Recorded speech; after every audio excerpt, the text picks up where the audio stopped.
Good morning, everyone. It's Sunday. Hope everybody is having a blessed day. I am going to read another chapter of my book, Dreams in the Sand. Now, keep in mind, this is a work in progress.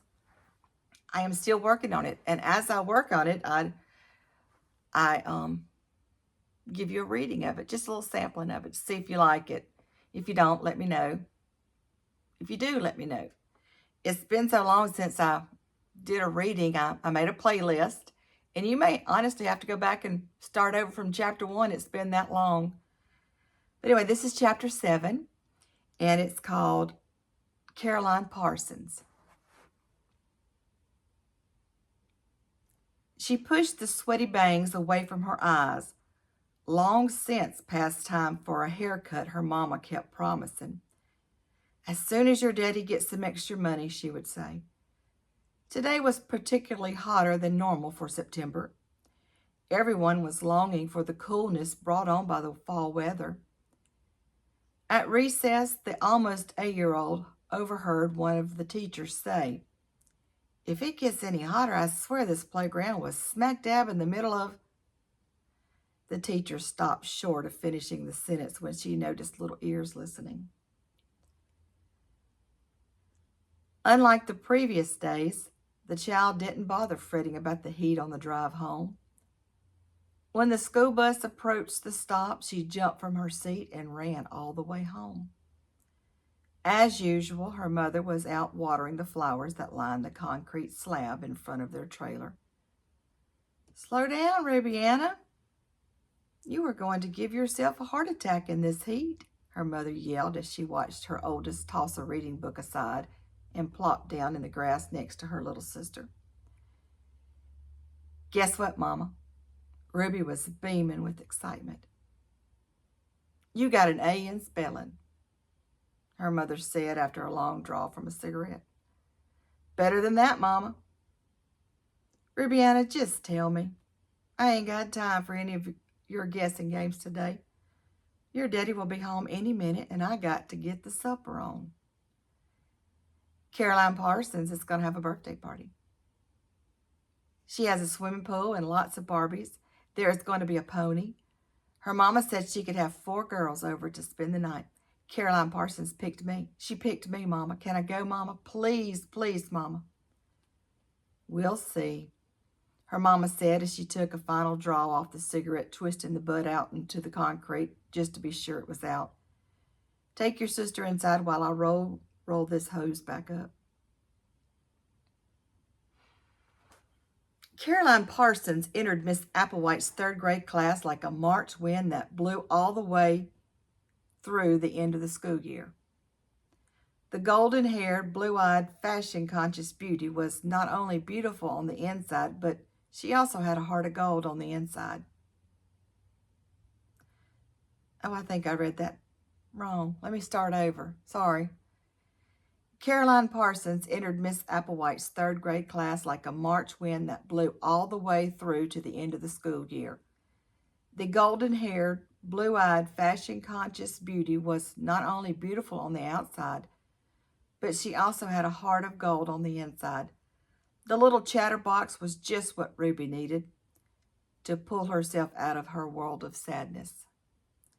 The child was the perfect blend of her parents, Dr. Nate and Susan Parsons. Caroline's mother had a childhood filled with beauty pageants as well as a brief stint as a fashion model in the late teen years. School had been in session 3 weeks when her parents finally moved into their new home.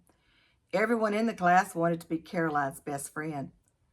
Call it a teacher's intuition, if you will, but Mrs. Applewhite knew immediately where to sit the child within 15 minutes of her arrival. "Class, we have a new student. Her name is Caroline.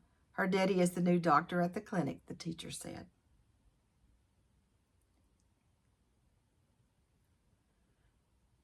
Everyone knew which clinic, for the town only had the one unless you included the health department. "Caroline, would you like to tell us about yourself?" Miss Applewhite announced to the class. And boy, did she. Ruby listened to every detail of Caroline's fascinating life.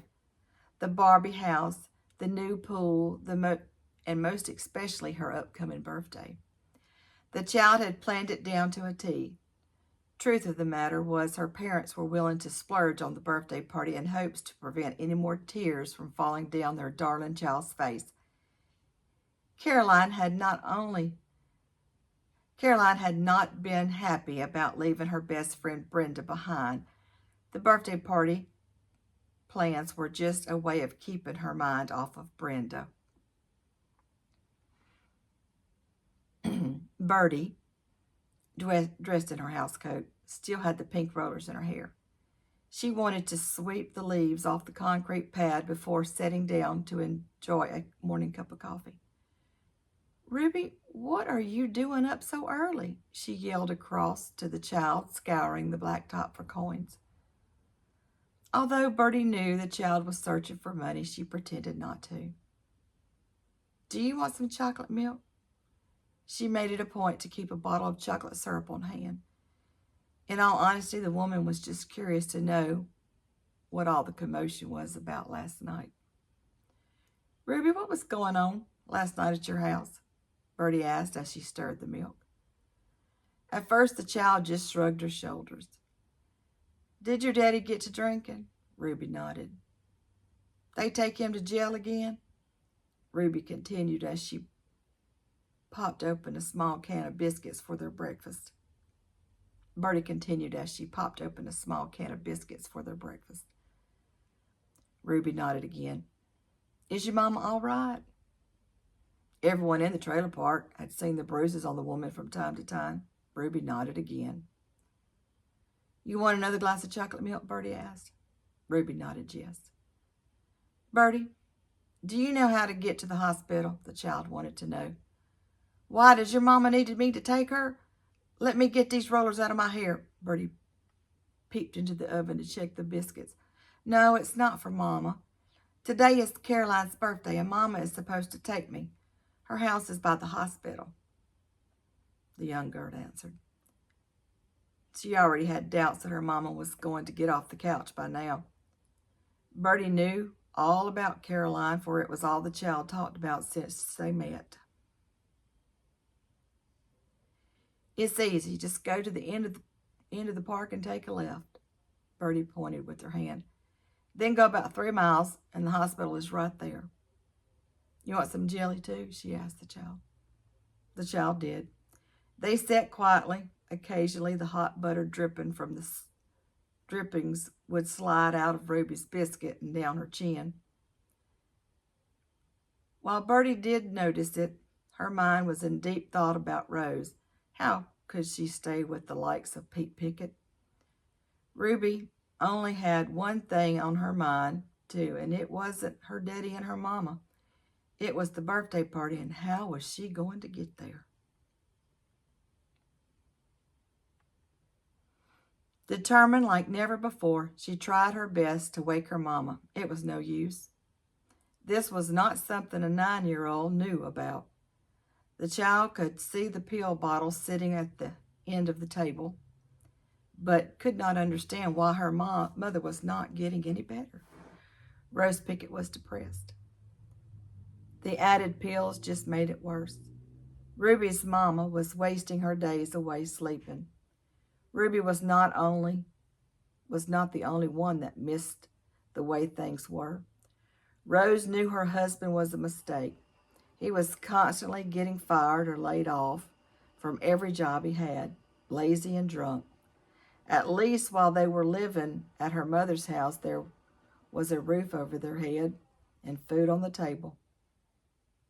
Now she was stuck in a life where she didn't want to be and only knew one way out.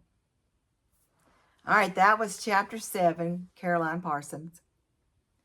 Of course, I kind of butchered it. I'm in a hurry. I come in here this morning, had plenty of time to read to you guys, and the laptop fretted. So I finally got it done, and then I couldn't find the thing to hold my phone in to film.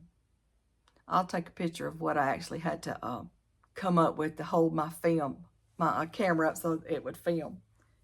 But have a great day. We're going to head to church now, and we will holler at y'all later.